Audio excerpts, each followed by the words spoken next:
बोला ससुरा में आई कर देबू की ना आई है देबू की ना म्यूजिक बाय दीपक दीपक बोला ससुरा में आई कर देबू की ना आई है देबू की ना हम कहराब फोन त उठैबू कि ना हम कहराब फोन त उठैबू कि ना जाने ससुरा में आइम त देबू कि ना बोला ससुरा में आइम त देबू कि ना आय है ससुरा में आइम त देबू कि ना देबू की ना किछु मालेवे में ओठ तू सटैबू कि ना सटाइबू की ना सटाइबू की ना जाने ससुरा में आइम त देबू कि ना बोला ससुरा में आइम त देबू कि ना आय है ससुरा में आइम त देबू कि ना देबू की ना आई है देबू की ना ससुरा में आई देबू की ना देबू की ना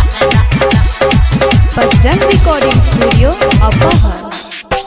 होत रहे प्यार जाने खूबे स्कूल में मिले खातिर आवत रहलू हमारा से पुल में मिले खातिर आवत रहलू हमारा से फूल में हमारा से फूल में होत रहे प्यार जाने खूबे स्कूल में मिले खातिर आवत रहलू हमारा से पुल में बोला पहाजा में धाके सुतैबू कि ना बोला पहाजा में धाके सुतैबू कि ना जाने ससुरा में आइम त देबू कि ना बोला ससुरा में आइम त देबू कि ना आय है ससुरा में आइम त देबू कि ना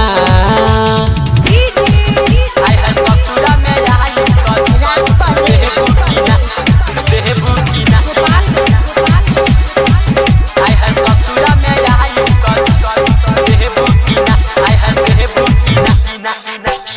इहे बाती सोची सोची आवे जब याद हो कइले रहू वादा जानी छोड़ब नाही साथ हो कोइले रहू वादा जानी छोड़ब नाही साथ हो छोड़ब नाही साथ हो इहे बाती सोची सोची आवे जब याद हो कइले रहू वादा जानी छोड़ब नाही साथ हो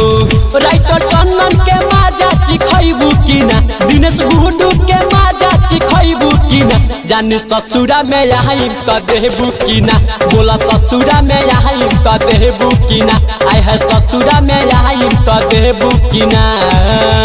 बजरंग रिकॉर्डिंग स्टूडियो अपहर।